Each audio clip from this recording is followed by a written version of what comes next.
De crypto, les infos crypto pour ceux qui n'ont pas le temps. Attention, cet indicateur ne cesse de baisser. C'était le petit espoir de rebond d'ici la fin de l'année, mais il n'arrête pas de chuter. On va regarder ça évidemment ce matin et on va regarder deux, trois trucs rapidement. Les gars, comme d'habitude, on n'a pas le temps. Du côté du BTC, on est stable. On est à 18 000, à 16 856 $. 18 000, j'aimerais bien. Tout le reste de la map est assez stable, à part XRP qui nous pousse un joli 5,2% sur une petite news. Du côté de son procès avec la SEC, on a aussi des contre-performances du côté de Missile Sol qui perd 1,5%, mais surtout Ton qui perd 4,1%, mais sinon le reste de la map est assez stable. Du côté du daily, les gars, il n'y a pas grand chose à se mettre sous la dent, hein. On est toujours en train de latéraliser. Il va falloir prendre une décision dans pas très longtemps puisqu'on arrivera au nuage. Ça arrivera jeudi, donc d'ici jeudi il pourrait y avoir du mouvement. Soit on rentre dans le nuage et pour le coup ce serait assez bullish parce que ça nous permettrait pourquoi pas de remonter, ou alors il nous emmènera vers le bas. En tout cas, on est passé de l'autre côté de la moyenne mobile 50. On est en train de se poser au moment où j'enregistre l'émission. La Tenkan est passée dessous. Ça c'est presque un petit signal bullish, mais rien de très folichon, les gars.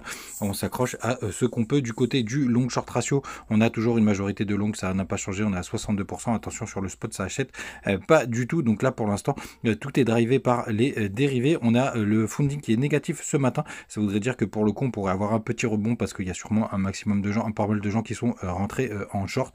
Mais attention, les gars, on reste quand même surtout sur une zone neutre. Et l'indicateur dont je voulais vous parler, qui est assez embêtant, en tout cas, c'est que le Max Pain Price n'arrête pas de baisser, hein, depuis qu'on est, depuis que je vous en parle. D'ailleurs, il a commencé à 19 000 $ et maintenant, ça y est, il est à 18 000 $. Donc, ça n'arrête pas de baisser. S'il baisse encore, enfin, ça va nous amener vers le prix. En tout cas, ça nous indique quand même qu'on ne devrait pas avoir un d'énorme mouvement d'ici la fin de l'année. Là, on est à 16 750 pour le Max Pain demain, donc on est vraiment dans les clous. Et après-demain, pardon, et demain, on est à 16 500. Bref, on est plutôt à l'endroit où il faut être, les gars. Donc vraiment très attention. Quand on passe sur les plus petits time frames, là en 4 heures, on voit qu'on a une énorme compression. On va voir ce que ça va donner, mais pour le coup ça compresse assez vite. Donc attention, les gars, sur le 1 heure, rien de se mettre sous la dent aussi. Ça va à gauche à droite du côté des bandes de Bollinger, mais rien de très folichon. Et je vais vous montrer ce graphique qu'on partageait ce matin sur le groupe Telegram. N'hésitez pas à venir nous rejoindre, les gars. C'est la première fois en bougie annuelle qu'on a une bougie qui est plus basse que le corps de bougie de la précédente. C'est la première fois que ça arrive. Vous voyez juste ici, on n'avait jamais eu une clôture en dessous. Là c'est pareil, et là c'est la première fois. Donc est-ce que c'est un signal qui est complètement différent des autres années? En tout cas, on voit que BTC explose les records d'indicateurs qui étaient très très fiables par le passé et qui malheureusement maintenant ne fonctionnent plus, comme la moyenne mobile 200 et bien d'autres.